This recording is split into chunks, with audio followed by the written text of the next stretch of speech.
So we are done with pre boards, but अब exact confusion begin होता है कि इतने सारे सब्जेक्ट्स हैं, कौन से सब्जेक्ट को पहले पढ़ना है, कैसे हमारा टाइम टेबल कैरी आउट होना चाहिए। सो टाइम टेबल की एक डिफरेंट वीडियो मैं डेफिनेटली बनाने वाली हूँ जो तुम्हें अपकमिंग वीडियोस में मिल जाएगी। बट यहाँ पे एक तुम्हारा जो रूट प्लान होना चाहिए अब दिसंबर मिड के बाद, तुम्हारे पास सिर्फ 8-9 दिन बचे दिसंबर में भी, तो इसको मैक्सिमम यूटिलाइज कैसे करना है वो हम डिस्कस करने वाले हैं। Okay, so we are done with pre boards and pre boards के खत्म होते होते हमारा कंफ्यूजन जरूर अब बहुत ज्यादा बढ़ गया कि हमें अब जब हमारे पास दिसंबर में सिर्फ 8 या 9 दिन बचे हैं, हमें कौन सा सब्जेक्ट उठाना है, हमें सब्जेक्ट्स को कैसे बिगिन करना है, क्या रिवाइज करना है, क्योंकि इतना फुल फ्लैज सिलेबस हमारे पास है तो वहां पे कंफ्यूजन भी अब बढ़ जाएगी कि दिसंबर हो गया, जनवरी बचा है हमारे पास बस रिवीजन के लिए, तो हम कैसे उसको फ्रूटफुल बनाएं।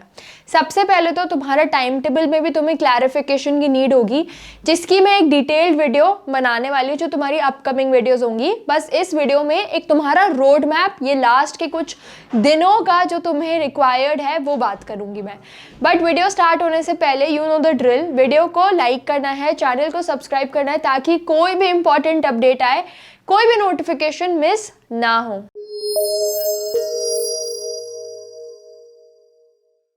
ये वीडियो 9th के स्टूडेंट्स भी देख सकते हैं क्योंकि उनके भी फाइनल एग्जाम्स आने वाले हैं। उनके PA3 मतलब उनकी जो साइकिल 3 होती है वो भी एंड हुई होगी एंड उनके पास सिर्फ 1-2 चैप्टर्स ही बचे होंगे, मतलब उनका भी पूरा सिलेबस ही कवर हो चुका होगा अभी तक। सो ये वीडियो 9th के स्टूडेंट्स भी देख सकते हैं। ऑफकोर्स 10th वालों की तो ये डायरेक्टली डेडिकेटेड वीडियो है ही।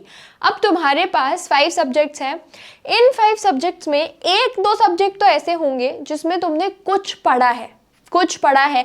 अब यहाँ पे टॉपर्स भी हैं, बैक बेंचर्स भी हैं, सबका लेवल अलग है। तो 5 सब्जेक्ट तुम अपने कैलिबर के हिसाब से बताओ कि कौन से तुमने मैक्सिमम पढ़े हैं, कौन से तुमने मिनिमम पढ़े, मतलब लीस्ट पढ़े।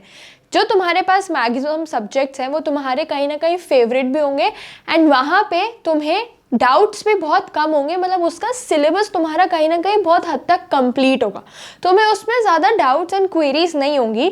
सो ये जो सब्जेक्ट्स हैं तुम्हारी रैंकिंग में जो टॉप पे आ रहे हैं, जो तुम्हारे मोस्ट कवर्ड पोर्शन को होल्ड करते हैं, जैसे फॉर एग्जाम्पल तुम्हारा मैथ्स फेवरेट है, तुमने 12 में से कर लिए 7, 8, 9 चैप्टर एकदम पक्के हैं, तो मैथ्स को तुम्हें थोड़ी सी कम प्रैक्टिस करनी है, साइंस में तुम्हें नीड है ज़्यादा, तो ऐसे अपने सब्जेक्ट्स को रैंक करो। तुम्हारे जितने भी सब्जेक्ट्स हैं उनको रैंक करो एंड किस बेसिस पे हमें रैंक करना है कि मोस्ट कवर्ड पोर्शन कौन सा है एंड हमारा लीस्ट कवर्ड पोर्शन कौन सा है। जो भी तुम्हारा मोस्ट कवर्ड पोर्शन है वो वाले सब्जेक्ट को थोड़ा सा साइड में रख दो एंड ये दिसंबर का जितना भी महीना बचा है, तुम ये वीडियो आई डोंट नो कब देखोगे, पर तुम्हारे पास दिसंबर में जितने भी दिन बचे हैं वो सब्जेक्ट को पूरा इतने दिन एक ही सब्जेक्ट पढ़ो जो तुम्हारा सबसे लीस्ट कवर्ड है, be it English, be it Hindi, be it science, मैं नहीं डिसाइड करूंगी वो क्या है, बट ये 5, 6, 7 दिन तुम जब भी वीडियो देख रहे हो ये पूरी ड्यूरेशन उसी सब्जेक्ट को दे दो जिसमें तुमने कुछ भी नहीं पढ़ा है। फिर तुम्हारे पास आता है कि तुम्हें बिगिन करना है तुम्हारा लीस्ट कवर्ड पोर्शन एंड दिसंबर में ये लीस्ट कवर्ड पोर्शन तुम्हें कंप्लीट कर देना है।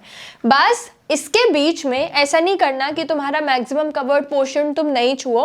मैक्सिमम कवर्ड पोर्शन को जो भी सब्जेक्ट है वो एक लीस्ट उठाना है, एक मैक्सिमम उठाना है एंड इन 2 सब्जेक्ट्स को ही डॉज करना है ये कमिंग डेज में। एंड जो तुम्हारा मैक्सिमम कवर्ड पोर्शन वाला जो भी सब्जेक्ट है उसको सिर्फ 1 आवर देना है, उसको डेली सिर्फ 1 आवर देना है, 1 आवर से ज़्यादा नहीं देना। रिवाइज करना है एंड रिवाइज भी ऐसा नहीं कि लास्ट के फ्रेश चैप्टर्स रिवाइज कर रहे हो, रिवाइज फर्स्ट चैप्टर से ही करना है। अब ऐसा नहीं कि बिल्कुल बस लास्ट के जो फ्रेश टॉपिक्स हैं वही देख रहे हो एंड पुराने वालों में फिर डाउट्स आ रहे हैं, तो पुराने जो फर्स्ट, सेकंड, थर्ड चैप्टर है वो भी हमें सारे देखने हैं। एंड इसके बाद तुम्हें एक और चीज़ का बिल्कुल विशेष ध्यान रखना है, जिसको बोलते हैं ना एकदम ध्यान से करनी है। अब दैट इज़ योर एग्जाम्पलर। तुम एग्जाम्पलर को शायद भूल गए थे प्री बोर्ड्स में, या मेरे मेंशन करने के बाद भी तुम्हें शायद एग्जाम्पलर भी याद नहीं आई थी। तो यही तुम्हारा टास्क है अभी कि दिसंबर में जितने भी रिमेनिंग डेज हैं उसमें तुम्हें क्या करना है, जो भी सब्जेक्ट तुम्हारा लीस्ट कवर्ड है उसको उठाना है एंड उसको मैक्सिमम कवर करने का ट्राई करना है। अब coming video will be all about your time table and that will be on the basis of तुम्हारे बोर्ड्स का फाइनल टाइम टेबल। तो जनवरी में क्या एग्जैक्ट टाइम टेबल फॉलो होना है उसके लिए बेल नोटिफिकेशन दबा देना, क्योंकि वो नेक्स्ट 2-3 वीडियोस में तुम्हें वो वाली वीडियो भी मिल जाएगी। So stay tuned and happy learning.